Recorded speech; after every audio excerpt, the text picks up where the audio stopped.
আসসালামু আলাইকুম। আমরা সন্নিবেশ ও জৈব ধাতব রসায়নের ৩য় নম্বর লেকচারে উপস্থিত হয়েছি। আজকে আমরা দেখব যে ক্রিস্টাল ফিল তত্ত্ব বা সিএফটি। তাহলে দেখেন, এখানে ক্রিস্টাল ফিল তত্ত্ব, তাহলে এই যে তত্ত্বটা আমরা গত যে লেকচারগুলোতে আমরা প্রথমে শুরু করেছিলাম যে ভার্নারের তত্ত্ব, তারপর হচ্ছে যে আমরা শুরু করছিলাম ইএনই রুল, তারপর আমরা যোজনী বন্ধন তত্ত্ব বা ভ্যালেন্স বন্ড থিওরি। এই যে তত্ত্বগুলো আমরা এতক্ষণ পর্যন্ত আলোচনা করে এসেছি গত লেকচারগুলোতে, সেগুলো হচ্ছে যে তাদের কিছু সীমাবদ্ধতা ছিল। যেমন গত যে লেকচারটা ছিল, মানে ভার্নারের তত্ত্ব থেকে শুরু করে আমাদের যে যোজনী বন্ধন তত্ত্ব, এগুলোর প্রতিটারে কোনো না কোনো তত্ত্বের কিছু সীমাবদ্ধতা ছিল, আমরা সেগুলো আলোচনা করেছি।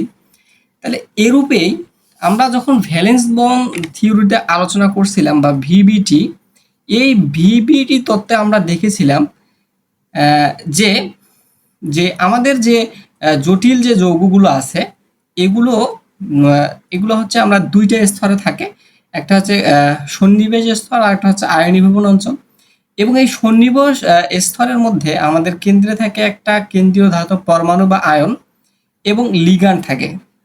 এই যে কেন্দ্রীয় ধাতব পরমাণু এবং আয়নগুলোর মধ্যে যে বন্ধনটা, এইটাকে আমরা ভিবিটি অনুযায়ী এটাকে আমরা বলছিলাম যে অসমযোজী বন্ধন, বা এক প্রকার হচ্ছে কি সন্নিবেশ বন্ধন। সন্নিবেশ বন্ধনকে এক প্রকার অসমযোজী বন্ধন বলা হয়। কিন্তু দেখা যাচ্ছে যে যে আমাদের এই যে বন্ধনগুলো, জটিল যৌগের যে বন্ধনগুলো আছে, এই জটিল যৌগের মধ্যে যে বন্ধনগুলো থাকে, এইগুলো অ্যাকচুয়ালি আসলে আমাদের 100% আয়নিক বন্ধন। তাহলে এই 100% এই আয়নিক বন্ধন, মানে আমরা এতক্ষণ পর্যন্ত যতগুলো তত্ত্ব আলোচনা করে এসেছি, সেখানে আমরা দেখেছি যে আমাদের কেন্দ্রীয় যে ধাতব যে পরমাণু থাকতে পারে, বা এটা কি আয়নও হইতে পারে। তাহলে এই যে আয়ন এবং এই যে লিগ্যান্ডগুলো যে আমরা আলোচনা করেছি এতদিন পর্যন্ত, এই যে লিগ্যান্ড, এই লিগ্যান্ডগুলোর মধ্যে যে বন্ধন, এই বন্ধনগুলো এতদিন পর্যন্ত আমরা জেনে এসেছি যে এদের এই বন্ধনগুলো হচ্ছে কি এক প্রকার হচ্ছে অসমযোজী বন্ধন বা সন্নিবেশ বন্ধন। কিন্তু লক্ষ্য করা গেছে যে এই কেন্দ্রীয় ধাতব পরমাণু বা আয়ন আর এই লিগ্যান্ডের মধ্যে যে বন্ধন, এই বন্ধনগুলো হচ্ছে যে আমাদের 100% হচ্ছে কি একটা হচ্ছে কি আয়নীয় বন্ধন। এই এই লিগ্যান্ড গুলো হচ্ছে কি ঋণাত্মক চার্জ বিশিষ্ট একটা বিন্দু রূপে কল্পনা করা হয়। এবং এই যে আমাদের ধাতব পরমাণু বা আয়নগুলো আছে, এগুলো এগুলোকে কি করে, এদের সাথে যে বন্ধনটা, এই ধাতব পরমাণু এবং লিগ্যান্ডের সাথে যে বন্ধনটা, এই বন্ধনটা মূলত হচ্ছে কি আমাদের আয়নিক বন্ধন। তাহলে এই যে সমযোজী ভ্যালেন্স বন্ড থিওরির যে ব্যর্থতা, এই ব্যর্থতাটাকে কাটিয়ে উঠতে আমাদের আমাদের ক্রিস্টাল ফিল তত্ত্বের উদ্ভব। এবং আমরা আরো একটা বিষয় লক্ষ্য করছি, যখন আমরা দ্বিতীয় অধ্যায়ে পাই বন্ধন সম্পর্কে আলোচনা করছিলাম বা পাই ইলেকট্রন, আবার দেখছিলাম আমরা কার্বন মনোঅক্সাইড বা এনও, এগুলোকে আমরা দেখছিলাম কি নাইট্রিক অক্সাইড, এগুলো হচ্ছে আমরা দেখছিলাম যে এগুলো হচ্ছে কি পাই অ্যাসিড লিগ্যান্ড হিসেবে আমরা চিহ্নিত করছিলাম। তাহলে এখানে আমরা দেখছিলাম এক সময় লিগ্যান্ড কর্তৃক, মানে এই যখন আমরা পাই অ্যাসিড লিগ্যান্ডগুলো বর্ণনা করছিলাম, তখন পাই অ্যাসিড লিগ্যান্ডগুলো কি ছিল, যে লিগ্যান্ড থেকে ধাতুতে ইলেকট্রন স্থানান্তরিত হয়, আবার ধাতু থেকে লিগ্যান্ডে ইলেকট্রন, মানে ইলেকট্রন স্থানান্তরিত হয়। এই যে প্রভাবটা, এই প্রভাবটাকে আমরা সেখানে কি পড়েছিলাম, সিনার্জিক প্রভাব। তাহলে এই প্রভাবে দেখছিলাম যে এই লিগ্যান্ড থেকে ধাতুতে ইলেকট্রন হইল, সেটা হয়ে গেল যে সন্নিবেশ বন্ধনের মাধ্যমে। কিন্তু ধাতু থেকেও আবার ইলেকট্রন লিগ্যান্ডে আমাদের কি হচ্ছে, এই লিগ্যান্ডের ফাঁকা ডি অরবিটালে, বা এখানে ধাতুর পূর্ণ ডি অরবিটাল থেকে লিগ্যান্ডের ফাঁকা অরবিটালে কি হচ্ছে, আমাদের ইলেকট্রনগুলো স্থানান্তর ঘটতেছে। তখন কিন্তু এটা যে আমাদের সন্নিবেশ বন্ধনের সাহায্যে ব্যাখ্যা করা যায় না। এখান থেকেও আমরা বলতে পারি যে আমাদের জটিল যে যৌগগুলো আছে, এগুলো হচ্ছে কি সম্পূর্ণরূপে আয়নীয় বন্ধন দ্বারা গঠিত। আবার দেখেন, আমরা ভ্যালেন্স বন্ড থিওরির ক্ষেত্রে, এই ভ্যালেন্স বন্ড থিওরির ক্ষেত্রে দেখেন এখানে বলা হয়েছিল যে এক একটা লিগ্যান্ডের ভিন্নতার কারণে এই জটিল যৌগের যে বর্ণ আছে, এই জটিল যৌগের বর্ণগুলো কি হয়ে যায়, আমাদের পরিবর্তন হয়। এই পরিবর্তন সম্পর্কে আসলে ভ্যালেন্স বন্ড থিওরি এখানে ব্যাখ্যা প্রদান করতে পারে না। এইরকম নানা রকম সীমাবদ্ধতা থাকার পরে এই ক্রিস্টাল ফিল্ড তত্ত্বের উদ্ভব। এটা এই ক্রিস্টাল ফিল্ড তত্ত্বের স্বীকার্যগুলোতে বলা হচ্ছে, আপনারা যদি দেখেন যে প্রথমে বলা হচ্ছে যে সন্নিবেশ যৌগের কেন্দ্রীয় ধাতব ধনাত্মক আয়ন কতিপয় লিগ্যান্ড দ্বারা পরিবেষ্টিত যারা এক বা একাধিক মুক্তজোড় ইলেকট্রন বহন করে থাকে। মানে আমরা এটা আগের তত্ত্বের সাথে আমার মিল আছে যে আমাদের যে লিগ্যান্ডগুলো থাকবে এই লিগ্যান্ডগুলোতে কি থাকতে হবে, অবশ্যই এক বা একাধিক জোড়া মুক্তজোড় ইলেকট্রন থাকবে, এটা আমরা জানি। এখন দেখেন এই লিগ্যান্ড সমূহকে বিন্দু চার্জ বা ডাইপোল রূপে বিবেচনা করা হয়। মানে এইখানে লিগ্যান্ডগুলো তো আমাদের মুক্তজোড় ইলেকট্রন বিশিষ্ট হবেই। সেক্ষেত্রে কি হবে, এই যে চার্জ, এই লিগ্যান্ডের যে চার্জ, এগুলোকে কি বলা হচ্ছে, বিন্দু চার্জ অথবা ডাইপোল রূপে। ডাইপোল বলতে এখানে হচ্ছে কি আংশিক ধনাত্মক বা আংশিক ঋণাত্মক এই ধরনের কিছু চার্জের সৃষ্টি হবে, মানে লিগ্যান্ড সমূহ ঋণাত্মক চার্জ বিশিষ্ট হবে এবং আমাদের যে কেন্দ্রীয় ধাতব পরমাণু বা আয়নটা যে থাকবে, এই কেন্দ্রীয় ধাতব পরমাণু বা আয়নটা হচ্ছে কি আমাদের পজিটিভ চার্জে হবে। এবং এই পজিটিভ চার্জ এবং এই নেগেটিভ চার্জ এদের মধ্যে একটা কি থাকবে, একটা হচ্ছে কি আকর্ষণ বল কাজ করবে। এই আকর্ষণ বল কাজ করার মধ্য দিয়ে আমাদের এখানে কি হয়, একটা আয়নিক বন্ধন তৈরি হয়। তাহলে এই যে ক্রিস্টাল ফিল্ড তত্ত্ব অনুযায়ী ধাতু এবং লিগ্যান্ডের মধ্যে যে বন্ধন, এই বন্ধনটাকে কি বলা হচ্ছে, আমাদের সম্পূর্ণরূপে আয়নিক বন্ধন হিসেবে কল্পনা করে। এবং তৃতীয় নাম্বার বৈশিষ্ট্য হচ্ছে যে সন্নিবেশ যৌগের কেন্দ্রীয় ধাতব ধনাত্মক আয়নের চারদিকে বিভিন্ন জ্যামিতিক গঠনের লিগ্যান্ড সমূহ অবস্থান করে। মানে এই বিষয়টা হচ্ছে এরকম যে আমাদের এই যে সন্নিবেশ যৌগগুলো ছিল, যেমন আমরা দেখেছিলাম যে যেমন FeCN6, তাহলে এই যে যৌগটা ধরেন এটা আমি দিলাম FeCN6 3+ আয়ন, তাহলে হেক্সাসায়ানোফেরেট 3 আয়ন। তাহলে এই যে আয়নটার ক্ষেত্রে আমরা দেখেছিলাম এখানে হচ্ছে আমাদের কেন্দ্রীয় ধাতব পরমাণু হচ্ছে কি আমাদের আয়রন এবং আমাদের লিগ্যান্ড হিসাবে এখানে ব্যবহার করা হয়েছে সায়ানাইড। তাহলে দেখেন এই তৃতীয় নম্বর শর্তে বলতেছে সন্নিবেশ যৌগের কেন্দ্রীয় ধাতব ধনাত্মক আয়নের চারদিকে বিভিন্ন জ্যামিতিক গঠনের লিগ্যান্ড সমূহ অবস্থান করে। মানে এখানে যদি আমাদের সন্নিবেশ সংখ্যা যদি 6 হয় তাহলে হচ্ছে কি আমাদের অষ্টতলকীয় একটা গঠন দিবে, আবার যদি 4 হয় তাহলে একটা কি বর্গাকার সমতলীয় গঠন দিবে। আবার এই যে গঠনটা, এই গঠনগুলো এই ধাতুর যে চার্জটা আছে এই ধাতুর আয়নের চারদিকে, মানে এই একটা কি গোলাকার একটা গঠন সৃষ্টি হয়। এই গোলাকার গঠনে যে জ্যামিতিক আকারে, নির্দিষ্ট একটা জ্যামিতিক আকারে এই লিগ্যান্ড সমূহ হচ্ছে কি আমাদের অবস্থান করে। এবং তারপরে দেখেন চতুর্থ নাম্বার পয়েন্টে বলতেছে ধাতব পরমাণু বা আয়নকে পরিবেষ্টন করে যে লিগ্যান্ডগুলি অবস্থান করে তাদের ধনাত্মক চার্জের প্রভাবে একটি তড়িৎ ক্ষেত্রের সৃষ্টি হয়, তাকে মানে যাকে হচ্ছে কি ক্রিস্টাল ফিল্ড বলে। মানে বিষয়টা হচ্ছে যে এই যে আমাদের যে কেন্দ্রীয় যে ধাতব যে পরমাণুটা আছে, এই কেন্দ্রীয় ধাতব পরমাণুতে হচ্ছে আমাদের ধনাত্মক চার্জের সৃষ্টি হয় এবং আমরা এই লিগ্যান্ডের যে চার্জ, এই লিগ্যান্ডের চার্জকে আমরা ঋণাত্মক বিন্দু চার্জ হিসাবে কল্পনা করি। তাহলে যখন দেখেন এই ধনাত্মক চার্জ এবং ঋণাত্মক চার্জ, এই চার্জ দুটি কি একে অপরের বিপরীত। এখন দেখেন এই বিপরীত চার্জ বিশিষ্ট হওয়ার কারণে এরা যখন এই ধনাত্মক চার্জ যখন ঋণাত্মক চার্জকে কি করতে চায়, আকর্ষণ করতে চায়, তদ্রূপভাবে ঋণাত্মক চার্জও ধনাত্মক চার্জকে কি হচ্ছে আমাদের আকর্ষণ করতে যাচ্ছে। তাহলে এই আকর্ষণের ফলে এই যে কেন্দ্রীয় যে ধাতব যে পরমাণুটা আছে বা আয়ন, এরা কি করে, একটা হচ্ছে কি আমাদের একটা কি যাচ্ছে তড়িৎ ক্ষেত্রের সৃষ্টি হয়। তাহলে এই যে তড়িৎ ক্ষেত্র যে সৃষ্টি হয়, একটা নির্দিষ্ট একটা অবস্থা মানে এলাকা জুড়ে একটা কি তড়িৎ ক্ষেত্রের সৃষ্টি হয়। এই তড়িৎ ক্ষেত্রের সৃষ্টি হয় যে এই ঘটনাকে এটা বলতেছি আমরা ক্রিস্টাল ফিল্ড। তো ক্রিস্টাল ফিল্ড, তাহলে দেখেন এটা ছিল হচ্ছে কি আমাদের 4 নাম্বার পয়েন্ট। এখন দেখেন 5 নাম্বার পয়েন্টে আমাদের কি বলতেছে যে লিগ্যান্ড ও ধাতু পরমাণু বা আয়নের মধ্যকার বন্ধন আয়নিক বলে ধরে নেওয়া হয়। এটা হচ্ছে কি আমি আগেই আপনাদেরকে বলেছি যে লিগ্যান্ড এবং ধাতুর পরমাণু বা আয়নের মধ্যকার যে বন্ধন সেটা হচ্ছে কি আমাদের 100% হচ্ছে কি আমাদের আয়নিক বন্ধন। তাহলে 6 নম্বরে বলতেছে যে লিগ্যান্ড সমূহের ইলেকট্রন ধাতুর অরবিটালে প্রবেশ করে না এবং ইলেকট্রনেরও কি হচ্ছে না, কোনো আদান প্রদান ঘটে না, তাই এক্ষেত্রে অরবিটাল অধিক্রমণকে বিবেচনায় আনা হয় না। মানে এখানে কি হয় না, এই তত্ত্ব অনুযায়ী আমরা যেমন অরবিটালের যে অধিক্রমণটা দেখছিলাম যে কখনো হচ্ছে কি D2sp3 হচ্ছে, কখনো sp3 হচ্ছে, এই যে অধিক্রমণটা, এই অধিক্রমণটা হচ্ছে কি আমাদের এই ক্রিস্টাল ফিল্ড তত্ত্ব অনুযায়ী সেটা কি হয় না। কারণ এক্ষেত্রে এখানে লিগ্যান্ড ও ধাতু পরমাণু বা আয়নের মধ্যে লিগ্যান্ড সমূহের ইলেকট্রন ধাতুর অরবিটালে প্রবেশ করে না। মানে লিগ্যান্ড সমূহের যে ইলেকট্রনগুলো আছে এগুলো যেহেতু এই যে লিগ্যান্ড সমূহ, মানে এই যে লিগ্যান্ডের যে ঋণাত্মক চার্জ, এই ধনাত্মক চার্জের দিকে কি হচ্ছে আমাদের একটা আকর্ষণ বল কাজ করে, এখানে একটা হচ্ছে কি আমাদের তড়িৎ ক্ষেত্র সৃষ্টি করতেছে, কিন্তু আমাদের এই যে অরবিটাল আছে, ধাতব পরমাণু যে অরবিটাল আছে এর ভিতরে প্রবেশ করে না, যার কারণে এখানে হচ্ছে কি সংকরায়নের যে অধিক্রমণের যে বিষয়টা সেটা হচ্ছে কি আনা হয় না। তাহলে দেখেন এখানে মুক্ত ধাতব আয়নের ডি অরবিটাল সমূহের শক্তি একই। মানে বিষয়টা হচ্ছে এই 7 নাম্বার পয়েন্টটা হচ্ছে কি এই ক্রিস্টাল ফিল্ড তত্ত্বের সব থেকে গুরুত্বপূর্ণ একটা পয়েন্ট।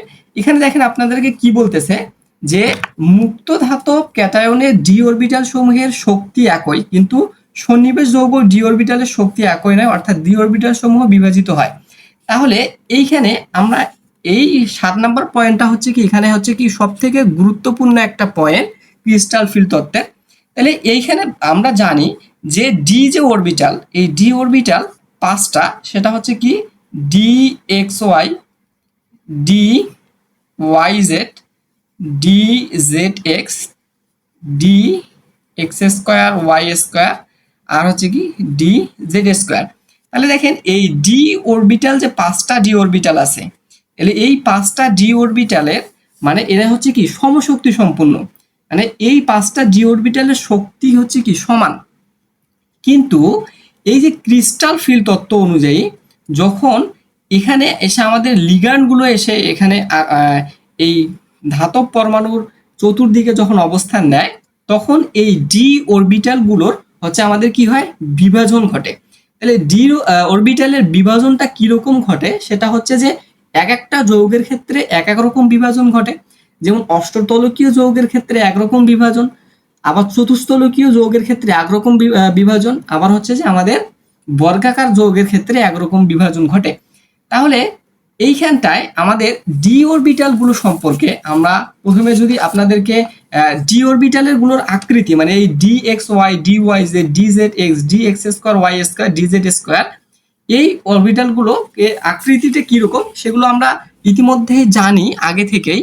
আমরা এগুলো ইন্টারমিডিয়েট ইন্টার থেকে জেনে আসতেছি যে এই ডি এক্স ওয়াই এর গঠনটা কি হয়, এই এক্স অক্ষ এবং ওয়াই অক্ষের অবস্থান করে, মানে এরা কি হয় না একটা অক্ষ বরাবর হয় না, এদের কি হচ্ছে মাঝ বরাবর অবস্থান করে, এক্স ওয়াই এর মাঝ বরাবর এখানে 4টা লুপ সৃষ্টি হয়। এই 4টা লুপগুলো কি হচ্ছে আমাদের এক্স এবং ওয়াই অক্ষের মাঝ বরাবর, মানে তলে থাকতেছে, কিন্তু এক্স অক্ষ বরাবর বা ওয়াই অক্ষ বরাবর এগুলো কি হচ্ছে আমাদের হয় না। অনুরূপভাবে ডি এক্স জেড এটাও কি হয় না, যে আমাদের এগুলো হচ্ছে কি এক্স আর জেড তলে থাকে, কিন্তু এইটা কোনো এক্স ওয়াই জেড অক্ষ বরাবর হয় না। তাহলে অনুরূপভাবে ডি ওয়াই জেড এর ক্ষেত্রেও আবার এক্ষেত্রে দেখেন যে এইখানে ডি এক্স স্কোয়ার ওয়াই স্কোয়ারের ক্ষেত্রে আমাদের যে 4টা লুপ আছে এগুলো হচ্ছে কি আমাদের অক্ষ বরাবর হয়,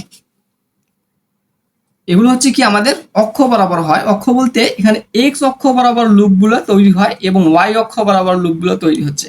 মানে এই এই যে d x Y, d x z অথবা ডি ওয়াই জেড এগুলো হচ্ছে কি এক্স ওয়াই জেড এর সমতলে লুপগুলো সৃষ্টি হয়, কিন্তু এখানে কি হয় না, কোনো অক্ষ বরাবর হয় না।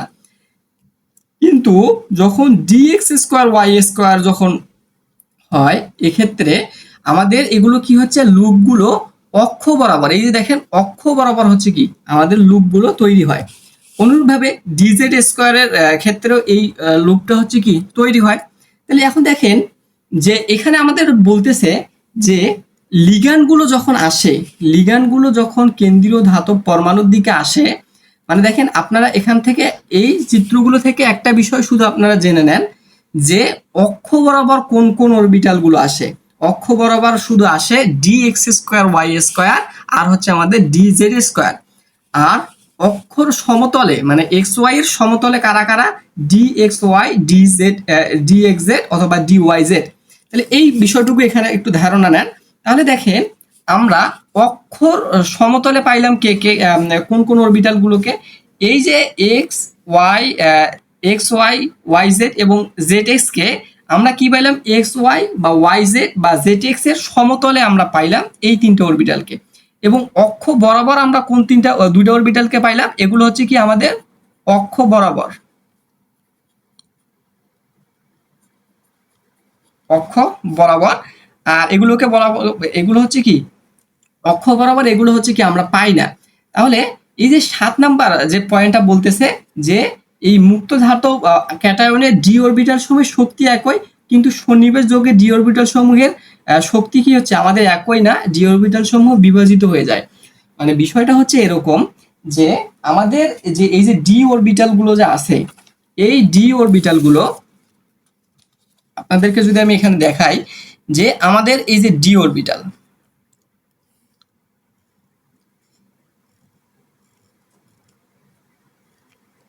তাহলে এটা হচ্ছে কি আমাদের ডি এক্স ওয়াই, এটা হচ্ছে কি আমাদের ডি ওয়াই জেড, এটা হচ্ছে আমাদের কি ডি জেড এক্স, এটা হচ্ছে কি আমাদের D x square minus Y square, আর এটা হচ্ছে কি, এটা হচ্ছে আমাদের ডি জেড এক্স স্কোয়ার।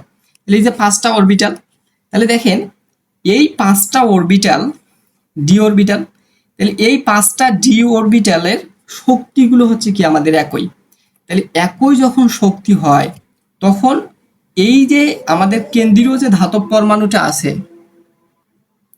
এই কেন্দ্রীয় ধাতব পরমাণুগুলো, কেন্দ্রীয় ধাতব পরমাণু যখন এই যে আমাদের লিগ্যান্ডগুলো যখন এদের চতুর্দিকে যখন আক্রমণ করে, তখন এদের মধ্যে কিছুটা কি হয়, শক্তি বৃদ্ধি পায়।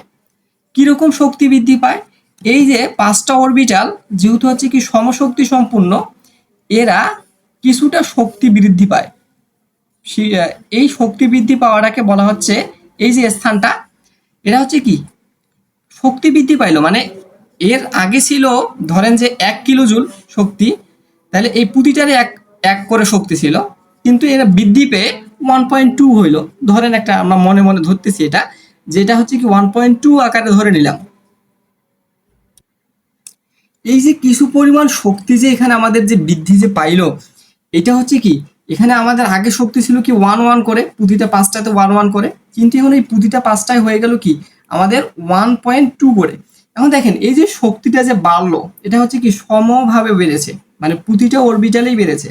তাহলে এই যে স্তরটা, এই স্তরটাকে আমরা বলতেছি কাল্পনিক স্তর, বা এটাকে বলা হচ্ছে আমাদের বেরি সেন্টার। মানে এটা হচ্ছে কি আমাদের একটা কাল্পনিক একটা স্তর।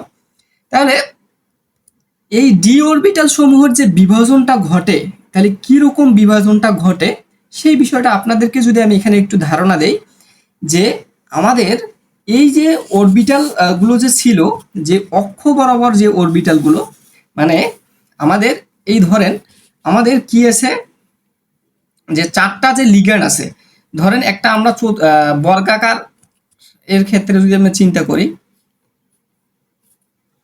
তাহলে ধরেন এখানে হচ্ছে কি আমাদের লিগ্যান্ড, এই প্রতিটাতে হচ্ছে কি আমাদের একটা করে কি আছে, লিগ্যান্ড আছে। তাহলে এই যে লিগ্যান্ডগুলো যখন এই ধাতব পরমাণুটাকে আক্রমণ করতে চায়, তখন তাকে কি করতে হবে? তখন তাকে অবশ্যই হচ্ছে কি অক্ষ বরাবর এসে হচ্ছে কি আমাদের আক্রমণটা করতে হবে।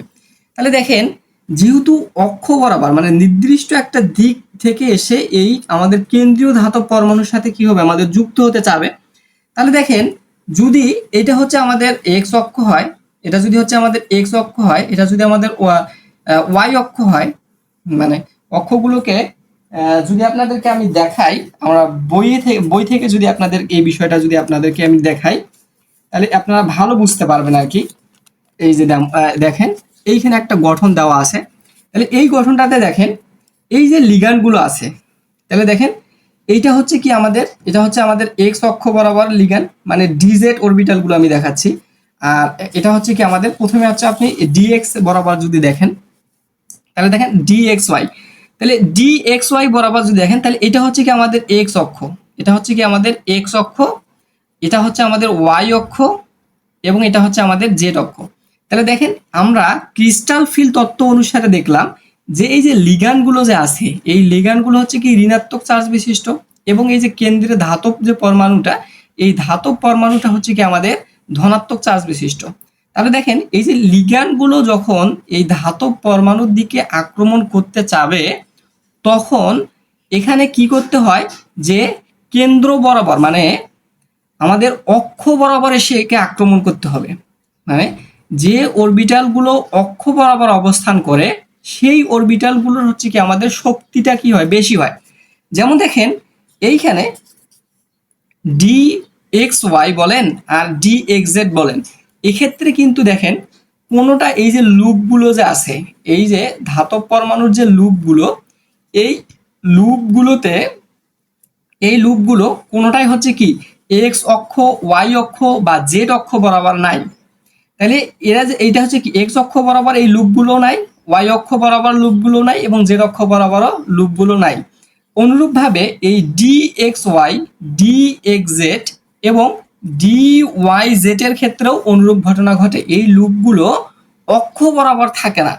কিন্তু দেখেন যখন আপনি ডি এক্স স্কোয়ার ওয়াই স্কোয়ারের ক্ষেত্রে দেখবেন, ডি এক্স স্কোয়ার ওয়াই স্কোয়ারের ক্ষেত্রে দেখবেন, অথবা এখানে দেখেন ডি ওয়াই জেডটা দেখানো হয়েছে, এই ডি ওয়াই জেডেও হচ্ছে আপনাদের কি নাই, অক্ষ বরাবর, মানে এই যে লুপগুলো আছে, এই লুপগুলো কোনোটা অক্ষের সাথে কিন্তু নাই। কিন্তু যখন দেখেন আপনি এইখানে যখন দেখেন যে ডি এক্স স্কোয়ার ওয়াই স্কোয়ারের যে গঠনটা আপনাদেরকে দেখতে পাচ্ছেন, এখন এইখানে দেখেন যে আমাদের এই যে লিগ্যান্ডগুলো যে আছে, এই লিগ্যান্ডগুলো দেখেন, এই যে লিগ্যান্ডটা, এই লিগ্যান্ডটা হচ্ছে কি আমাদের ওয়াই, এই লিগ্যান্ডটা হচ্ছে কি ওয়াই অক্ষ বরাবর আসতেছে, ওয়াই অক্ষ বরাবর আসে এই লুপটাতে দেখেন ওয়াই অক্ষ বরাবর, এটা দেখেন এক্স অক্ষ বরাবর, কারণ এখানে এক্স স্কোয়ার ওয়াই স্কোয়ার, মানে এখানে এক্স অক্ষ এবং ওয়াই অক্ষ বরাবর লিগ্যান্ডগুলো এসে আমাদের ধাতব পরমাণুকে আক্রমণ করে। তাহলে আবার দেখেন এখানে জেড জেড অরবিটালের ক্ষেত্রে, মানে ডি এক্স স্কোয়ার বা ডি জেড স্কোয়ারের ক্ষেত্রে এখানে জেড স্কোয়ার হবে, এখানে হচ্ছে কি এখানে জেড স্কোয়ার হবে। তাহলে এই জেড স্কোয়ারের ক্ষেত্রে দেখেন আমরা এখানে কি হচ্ছে অক্ষ বরাবর আসতেছে, তাহলে এই লিগ্যান্ডগুলো কি হচ্ছে কি আমাদের অক্ষ বরাবর আসতেছে। তাহলে এই অক্ষ বরাবর আসার কারণে আমাদের এই যে ডি যে অরবিটালগুলো, এই ডি অরবিটালগুলোর হচ্ছে কি আমাদের বিভাজন ঘটে।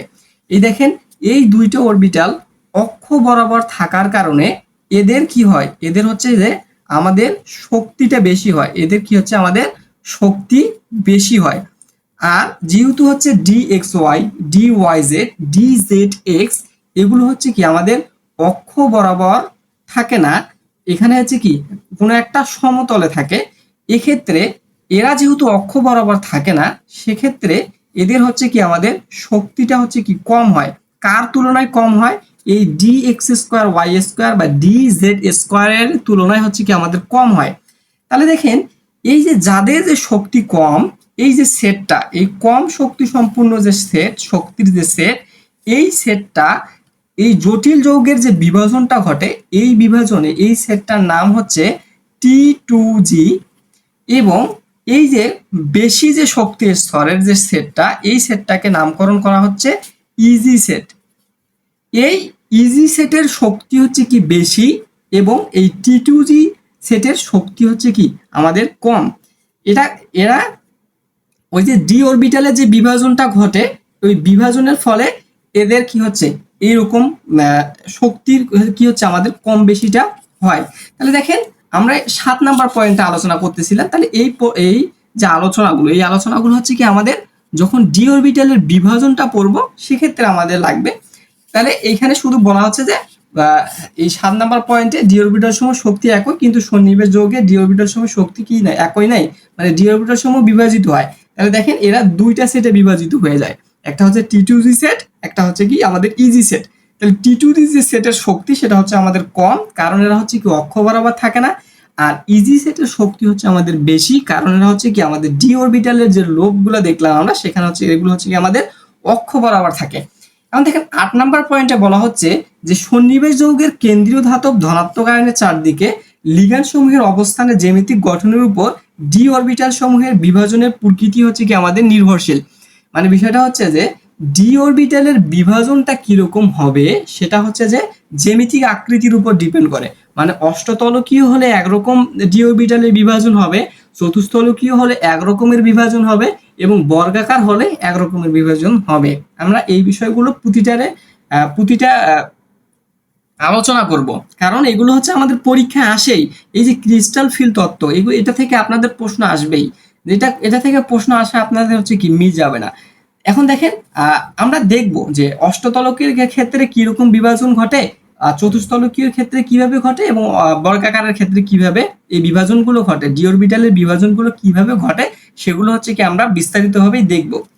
তাহলে দেখেন 9 নাম্বার পয়েন্টে বলতেছে যে ডি অরবিটাল সমূহের শক্তির পার্থক্য লিগ্যান্ড সমূহের প্রকৃতি, ধাতব আয়নের প্রকৃতি এবং জটিল আয়নের জ্যামিতিক গঠনের উপর নির্ভর করে। তাহলে ডি অরবিটাল সমূহের শক্তির যে পার্থক্যটা আছে, এই শক্তির পার্থক্যকে আমরা কি দ্বারা প্রকাশ করি?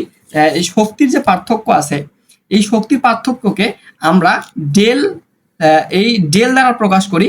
এবং এইখানে যখন অষ্টতলকীয় হয় তখন এটাকে বলি আমরা ডেল ও, যখন চতুস্থলকীয় হয় তখন আমরা সেটাকে বলি ডেল টি। তখন আমরা সেটাকে অষ্টতলকীয় হলে আমরা সেটাকে বলি ডেল ও, এবং চতুস্থলকীয় হলে আমরা সেটাকে বলি ডেল টি। এই যে শক্তির যে পার্থক্য, এই শক্তির পার্থক্যকে বলা হচ্ছে ক্রিস্টাল ফিল সুস্থিতিকরণ শক্তি। তাহলে এই বিষয়গুলো আমরা একটু পরেই আলোচনায় আসবো।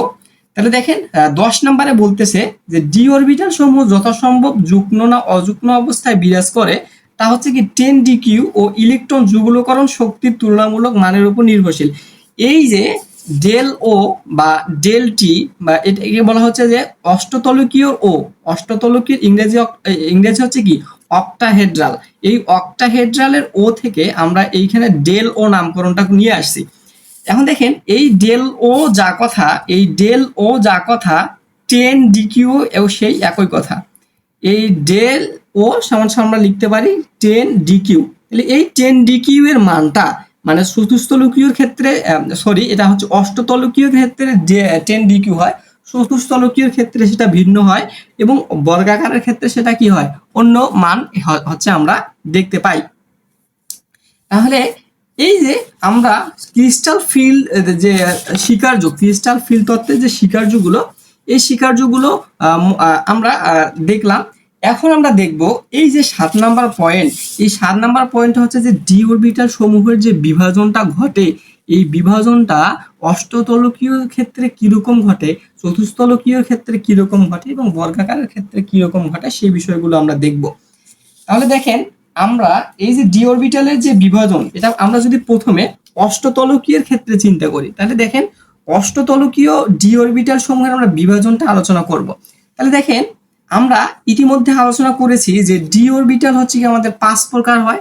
একটা হচ্ছে কি 5 প্রকার ডি অরবিটাল গুলো হয়, সেটা হচ্ছে যে আমাদের D x Y, D Y Z, D Z X, আর হচ্ছে কি D x square, Y square, D Z square.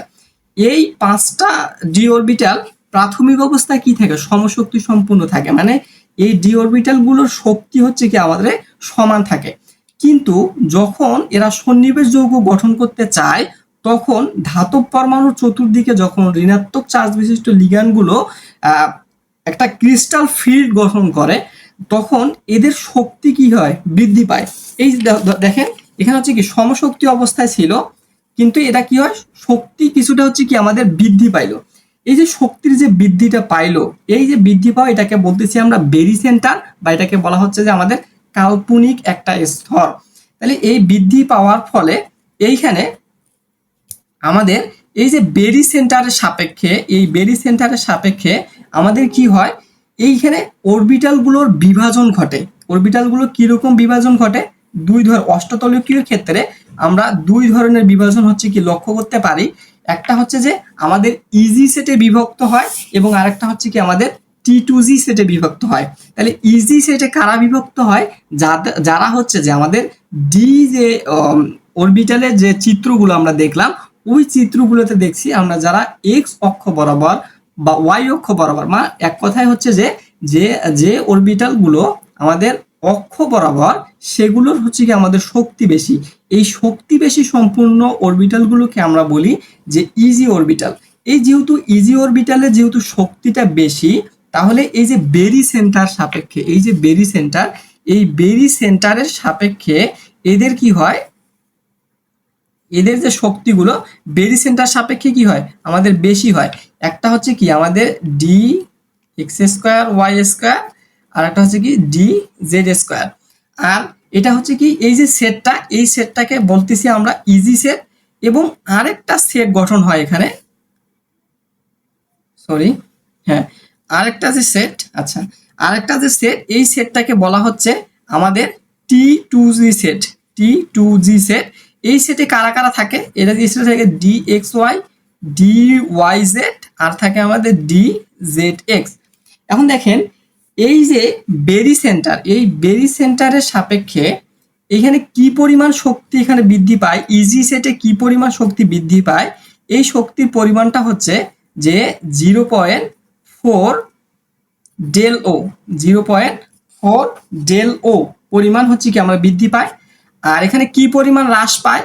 এখানে হচ্ছে কি 0.6 ডেল ও পরিমাণ হচ্ছে কি হ্রাস পায়।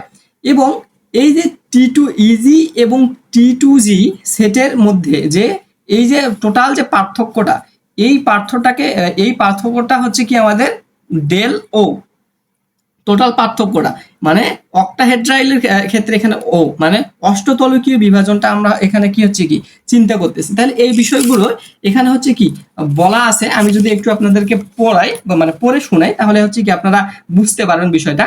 মানে ক্রিস্টাল ফিল্ড তত্ত্ব অনুযায়ী লিগ্যান্ড সমূহ কেন্দ্রীয় পরমাণুর সাথে যুক্ত হওয়ার জন্য আগমন করে। তাহলে দেখেন এই যে কেন্দ্রীয়, আমরা এই শুরু থেকে ক্রিস্টাল ফিল্ডের শুরু থেকে আমরা চিন্তা করতেছি যে আমাদের এই যে লিগ্যান্ডকে, কেন্দ্রীয় ধাতব পরমাণুকে লিগ্যান্ডগুলো কি হচ্ছে কি আক্রমণ, যুক্ত হওয়ার জন্য কি আক্রমণ করে। তখন ধাতব পরমাণুর ডি অরবিটাল সমূহ সামান্য হচ্ছে কি শক্তি প্রাপ্ত হয়ে সমশক্তিত অবস্থায় উপনীত হয়। তাহলে দেখেন এই যে এই বিষয়টা হচ্ছে এখানে যে প্রথমে হচ্ছে কি এই অবস্থান, মানে এই যে ডি অরবিটাল গুলো তো হচ্ছে কি প্রথমে হচ্ছে কি আমাদের সমশক্তি সম্পূর্ণ ছিল ডি অরবিটাল গুলো। তাহলে যখন আক্রমণটা ঘটে, তাহলে এরা কি হচ্ছে কি সমশক্তি সম্পূর্ণতা হচ্ছে কি উপনীত হয়, হয়ে আমাদের এই যে বেরি সেন্টারটা কল্পনা করে। তাহলে দেখেন এই বেরি সেন্টারে আসার পরে কি হয়, যে পরে যখন লিগ্যান্ড সমূহ পরমাণুর সাথে কোনো বন্ধনে আবদ্ধ হয়, তখন জটিল যৌগের গঠন অনুযায়ী ডি অরবিটাল সমূহের বিভক্তিকরণ ঘটে। তাহলে যে দিক বরাবর লিগ্যান্ড আক্রমণ করে সেদিকের অরবিটাল সমূহ লিগ্যান্ডের চার্জের জন্য বিকর্ষিত হয়ে উচ্চ শক্তিতে গমন করে, মানে ইজি সেটে গমন করে। মানে এই যে ইজি সেট গুলো কারা? যারা হচ্ছে যে অক্ষ বরাবর থাকে, ইজি সেটে গমন করে। এবং যে অরবিটাল সমূহ অক্ষ বরাবর অবস্থান করে না, যেমন D X Y, D X Z, D Y Z orbital, তাদের অরবিটালের শক্তি হ্রাস পায় এবং নিম্ন শক্তি স্তর, এই যে নিম্ন শক্তি স্তর বলতে এখানে T2G তে গমন করে। তাহলে দেখেন এক্স ওয়াই জেড কার্টেসিয়ান স্থানাঙ্ক অনুযায়ী 5টি ডি অরবিটাল সমূহকে নিম্নের চিত্র অনুযায়ী আমরা প্রকাশ করতে পারি। এই যে নিম্নের এই চিত্রগুলো অনুযায়ী আমরা কিছু প্রকাশ করতে পারি। এখন দেখেন তাহলে এই যে অক্ষ বরাবর, তাহলে এগুলোকে অক্ষ বরাবর এই যে 5টি ডি অরবিটাল এর ত্রিমাত্রিক অবস্থানের ভিত্তিতে এগুলোকে অক্ষ বরাবর কারা কারা আছে, অক্ষ বরাবর আমরা দেখলাম যে d x square Y square এবং ডি জেড স্কোয়ার, এগুলো হচ্ছে আমাদের অক্ষ বরাবর আছে। এবং উভয় দিকে বিস্তৃত লোব যুক্ত ইজি সেট এবং যে কোনো দুটি অক্ষের মাঝ বরাবর, মানে এক্স ওয়াই সমতল, ডি এক্স জেড সমতল বা ডি ওয়াই জেড, এগুলো হচ্ছে কি উভয় দিকে বিস্তৃত লোবযুক্ত T2G সেটে ভাগ করা যায়। তাহলে দেখেন, তাহলে ধাতব আয়নটি যদি অষ্টতলকীয় জটিলের কেন্দ্রে অবস্থান করে, তবে ওই অষ্টতলকে 6টি কোণায় লিগ্যান্ড দ্বারা ধাতব আয়নটি বেষ্টিত থাকে। ইজি সেটের অরবিটাল দ্বয়ের ইলেকট্রন সমূহ লিগ্যান্ড কর্তৃক অধিক বিকর্ষিত হয়, কারণ এই অরবিটাল দ্বয় অক্ষ বরাবর অবস্থান করে। তাহলে এই কথাটুকু আপনারা হচ্ছে কি নোট করে নেন যে ইজি সেটের অরবিটাল দ্বয়ের ইলেকট্রন সমূহ লিগ্যান্ড কর্তৃক অধিক বিকর্ষিত হয়। কারণটা কি? কারণটা হচ্ছে এই অরবিটালগুলো হচ্ছে কি আমাদের অক্ষ বরাবর আসে। দেখেন এখানে এই যে অরবিটালগুলো এগুলো হচ্ছে কি অক্ষ বরাবর, এক্স ওয়াই অক্ষ বরাবর, এখানে জেড অক্ষ বরাবর আসতেছে। তাহলে ফলে অরবিটাল দ্বয়ের শক্তি বৃদ্ধি হয় এবং এরা উচ্চ শক্তি স্তরে উপনীত হন। তাহলে অপরপক্ষে আমরা এই T2G অরবিটালগুলোর ক্ষেত্রে DXY, DXZ, DYZ অরবিটালগুলো অক্ষসমূহের মাঝামাঝি অবস্থান করায় এরা লিগ্যান্ড কর্তৃক কম বিকশিত হয়, যার ফলে শক্তি হ্রাস পায় এবং নিম্ন শক্তি স্তরে অবস্থান করে। তাহলে এই বিষয়গুলো নিয়ে হচ্ছে কি আপনাদের কনফিউশন থাকলে আপনারা বলতে পারেন, প্রশ্ন করতে পারেন আমাদের যে হোয়াটসঅ্যাপ গ্রুপ আছে সেখানে। এখন দেখেন এই যে কথাগুলো এতক্ষণ পর্যন্ত আমি বললাম, এই কথাগুলো এখানে কি বলা আছে যে প্রথমে হচ্ছে কি যে ডি অরবিটাল গুলো হচ্ছে কি সমশক্তি অবস্থায় থাকে। এই সমশক্তি অবস্থায় এটা হচ্ছে কি আমাদের T2G সেট, কারণ এই x y x z y z এগুলো হচ্ছে কি আমাদের কি থাকে না, এগুলো হচ্ছে যে আমাদের অক্ষ বরাবর থাকে না। আর Z square X square Y square এগুলো হচ্ছে অক্ষ বরাবর থাকে, যার কারণে এদের শক্তি বেশি, ইজি অরবিটাল। তাহলে এরা কি হচ্ছে লিগ্যান্ডগুলো যখন আসে তখন এরা হচ্ছে কি একটা শক্তি স্তরে উপনীত হয়। এই স্তরটাকে বলা হচ্ছে কাল্পনিক স্তর বা এটাকে বলা হয় বেরি সেন্টার। তাহলে দেখেন বিভক্ত হয়ে ইজি সেটের অরবিটালগুলো উপরে চলে যায় এবং T2G সেটের অরবিটালগুলো হচ্ছে কি আমাদের নিচে চলে আসে। তাহলে এই যে অবস্থায়, এই অবস্থার ক্ষেত্রে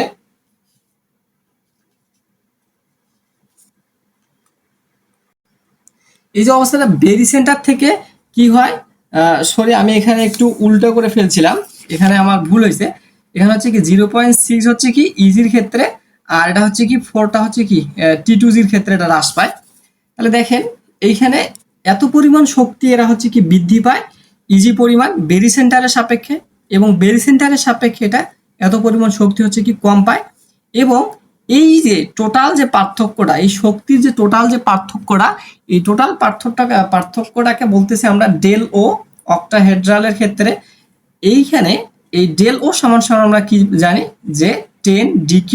তাহলে দেখেন এইখানে 10 DQ কেন হইলো, বা এখানে এই যে মানগুলোর যে সঠিক আছে কিনা এই বিষয়গুলো সম্পর্কে আপনারা যদি একটু এটা হচ্ছে কি প্রমাণ করে দেখানো যায়।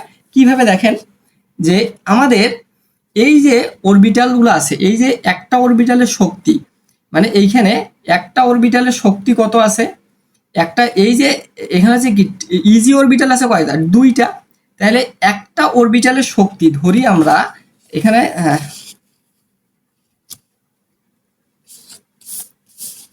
এখানে দেখেন আমরা যদি ধরি যে এই ইজি অরবিটালগুলোকে যদি আমরা এ দ্বারা চিন্তা করি, এই একটা ইজি অরবিটালের শক্তি যদি এ হয় এবং এই 2TG এই যে এই 2G যে অরবিটালগুলো আছে এদের যে শক্তিগুলো আছে, এদের শক্তিগুলো যদি হচ্ছে কি বি হয়, তাহলে এই যে মোট যে শক্তি, তাহলে এই ইজি সেটের শক্তি এবং T2G সেটের যে শক্তি, এই শক্তিগুলোকে কার সমান, অবশ্যই হচ্ছে কি ডেল ও এর সমান।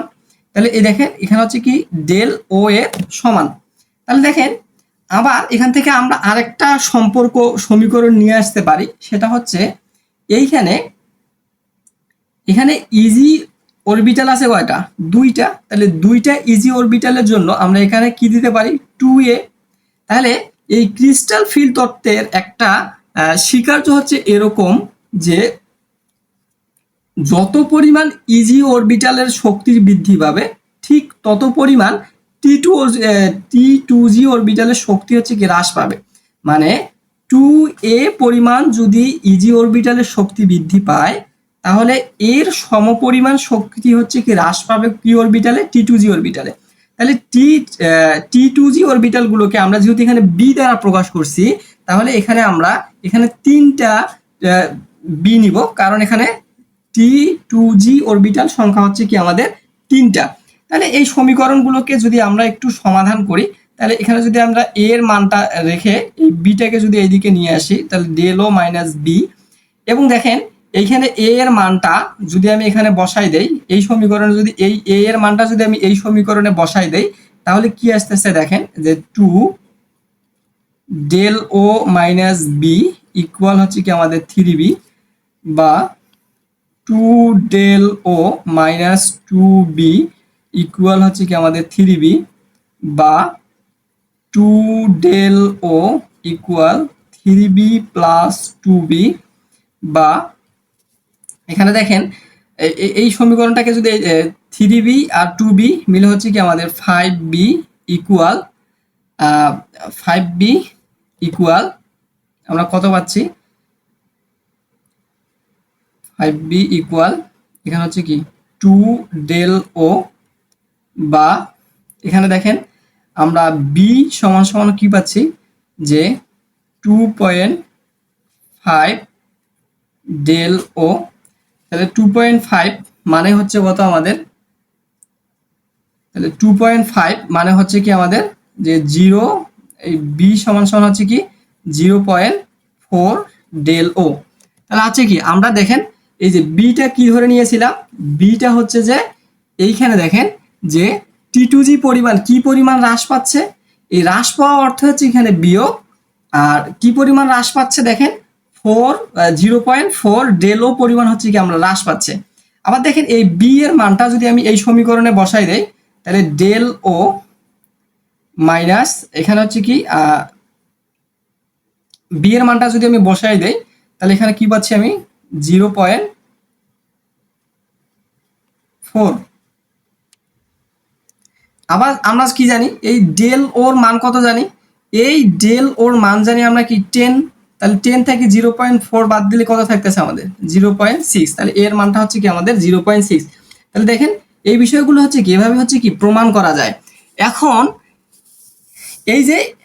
দেখেন এই যে উচ্চ শক্তি স্তরে উপনীত অরবিটাল দ্বয় ইজি এবং নিম্ন শক্তি স্তরে উপনীত অরবিটাল দ্বয় টি টু জি এর শক্তি স্তরের পার্থক্যকে ডেল ও দ্বারা প্রকাশ করা হয়। একে হচ্ছে কি আমরা ক্রিস্টাল ফিল্ড বিভক্তিকরণ শক্তি বলে। তাহলে অষ্টদলকীয় ধারায় জ্যামিতিক আকার হতে প্রমাণিত হয় যে টি টু জি অরবিটালের শক্তি সমশক্তি ডি অরবিটালের শক্তি অপেক্ষা কত পরিমাণ 0.4 ডেল ও বা 4 ডিকিউ পরিমাণ কম, এবং ইজি অরবিটাল দ্বয়ের শক্তি সমশক্তি সম্পূর্ণ ডি অরবিটালের শক্তি অপেক্ষা 0.6 ডেল ও বা 6 ডিকিউ বেশি। মানে দেখেন এইখান থেকে আমরা কি হচ্ছে এই বিষয়গুলো হচ্ছে কি আমরা এখানে প্রমাণ করলাম, এখানে কি 0.6 পরিমাণ কি বেশি, আর এখানে হচ্ছে কি 0.4 পরিমাণ হচ্ছে কি আমাদের কম হয়। তাহলে এই যে প্রমাণটা, তাহলে এই পর্যন্ত হচ্ছে কি আমাদের অষ্টতলকীয় ডি অরবিটালের যে বিভক্তকরণ, এই বিভক্তকরণটা হচ্ছে কি এই পর্যন্তই। এবং এটা এভাবে প্রশ্ন আসে যে ক্রিস্টাল ফিল্ড সুস্থিকরণ শক্তি কি, তাহলে প্রমাণ করো যে ইজি ইকুয়াল যে এই ইজি, এই যে আমাদের এই যে ইজি, এই ইজি ইকুয়াল 0.6 ডেল ও, আর এই টি টু জি ইকুয়াল মাইনাস 0.4 ডেল ও। এটা হচ্ছে কি আমরা কিভাবে প্রমাণ করব, আমি একটু তো আপনাদেরকে দেখাইলাম শর্ট ভাবে, আমরা আরো একভাবে এটা করতে পারি। তাহলে এই ক্রিস্টাল ফিল্ড সুস্থিকরণ শক্তি কি, তো আমরা ইতিমধ্যে পড়লাম। এখন প্রমাণটার ক্ষেত্রে দেখেন যে আমাদের যে 5টা ডি অরবিটাল, এই 5টা ডি অরবিটালের কি হচ্ছে আমাদের শক্তিগুলো হচ্ছে এই 5টা ডি অরবিটালের শক্তি। তাহলে 5টা ডি অরবিটাল যেহেতু সমশক্তি সম্পূর্ণ, যে এই যে 5টা যে ডি অরবিটাল আছে, এই 5টা ডি অরবিটাল প্রাথমিক অবস্থায় কি হচ্ছে, এই 5টা ডি অরবিটাল প্রাথমিক অবস্থায় হচ্ছে কি সমশক্তি সম্পূর্ণ। তাহলে এই 5টা সমশক্তি সম্পূর্ণ ডি অরবিটাল গুলোকে আমরা কি লিখতে পারি 5e লিখতে পারি। তাহলে এর শক্তির হিসাব করতেছি আমরা, আর এই টোটাল মানটা কত হয়ে যায় আমাদের 0 হয়ে যায়। তাহলে দেখেন এইখানে ইজি সেটে কয়টা অরবিটাল আছে, এই একটা আর একটা, এটা হচ্ছে কি আমাদের ইজি সেটের অরবিটাল। আর টি টু জি সেটের অরবিটাল কয়টা, টি টু জি সেটের অরবিটাল হচ্ছে আমাদের এখানে 3টা। তাহলে এই 3টা সমান আমরা কি 0 লিখতে পারি, কারণ ইজি সমান সমান হচ্ছে কি এই যে 2টা সেট, আর টি টু জি সমান সমান হচ্ছে কি এই 3টা হচ্ছে কি সেট। এখন দেখেন এই যে এটা আমাদের কি, এটা হচ্ছে কি আমাদের 2 নম্বর যে সমীকরণ। তাহলে দেখেন এই 2 নম্বর সমীকরণে, এবং আমরা আরেকটা বিষয় এখান থেকে জানি যে এই যে ইজি মাইনাস টি টু জি, মানে এই যে শক্তির যে পার্থক্যটা, এই যে শক্তির যে পার্থক্যটা, এই পার্থক্যটা হচ্ছে কি আমাদের জানি, এই পার্থক্যটাকে কি বলা হচ্ছে কি ডেল ও দ্বারা প্রকাশ করা হয়। তাহলে এখানে এটা বলতেছে যে ইজি সেটের যে পার্থক্য, ইজি সেট এবং টি টু জি সেটের যে পার্থক্য, এই পার্থক্যটা হচ্ছে কি ডেল ও। তাহলে এখান থেকে আমরা ইজিটাকে যদি বাম পাশে রেখে মাইনাস ET2G কে আমরা যদি ডান দিকে নিয়ে যাই, তাহলে এই সমীকরণটা দাঁড়াচ্ছে। তাহলে দেখেন এই মানগুলো, এই 3 নং সমীকরণের মান যদি 2 নং সমীকরণে বসাই, তাহলে 2 নং সমীকরণটা আমাদের কি ছিল? দেখেন 2 নম্বর সমীকরণটা ছিল এইরকম যে 2EG, এই যে 2EG-র জায়গায় যদি আমরা এইখানকার ইজি এর মানটা বসাই দেই, তাহলে এই যে 2 এখানে গুণ আকারে আছে, তাহলে 2TEG 2T2G প্লাস 2 ডেল ও প্লাস এখানে হচ্ছে কি 3 নম্বর সমীকরণ দেখেন এই পদটা আর এই পদটা হচ্ছে কি সেম আছে। তাহলে এখান থেকে ক্যালকুলেশন গুলো আপনারা এগুলো দেখলেই বুঝতে পারবেন, এগুলো ছোট বাচ্চাদের মতো ক্যালকুলেশন আর কি। তাহলে এখানে হচ্ছে কি 3ET2G, এখানে হচ্ছে কি 2ET2G, এটা মিলে হইলো কত? এটা মিলে হইলো হচ্ছে আমাদের 5ET2G ইকুয়াল হচ্ছে কি মাইনাস 2 ডেল ও। তাহলে এখান থেকে দেখেন E2G সমান সমান হচ্ছে কি 2.5 ইকুয়াল হচ্ছে কি ডেল ও। তাহলে ET2G ইকুয়াল হচ্ছে কি মাইনাস 0.4 ডেল ও। তাহলে দেখেন এই যে মাইনাস এই T2G এর যে মান, এই T2G এর মানটা হচ্ছে কি আমাদের কি আসতেছে? মাইনাস 0.4 ডেল ও আসতেছে। আবার এই মানটা যদি আপনি 4 নম্বর সমীকরণে বসায় দেন, তাহলে এখান থেকে আপনি কিসের মান পাবেন? এখান থেকে আপনি ইজির মানটা পাবেন 0.6 ডেল ও। তাহলে আপনি এটা এইভাবেও হচ্ছে কি এই প্রমাণটা এইভাবেও দিতে পারেন, অথবা এই সমীকরণগুলোকে মানে এই অরবিটালগুলোকে আপনি এ আর বি ধরে নিয়ে আপনি হচ্ছে কি এভাবেও হচ্ছে কি এগুলো আপনি দেখাইতে পারেন। তাহলে আজকের এই যে আলোচনা, তাহলে আজকের এই আলোচনা হচ্ছে কি এই পর্যন্তই। তাহলে ভালো থাকবেন, সুস্থ থাকবেন, আল্লাহ হাফেজ, আসসালামু আলাইকুম ওয়া রাহমাতুল্লাহ।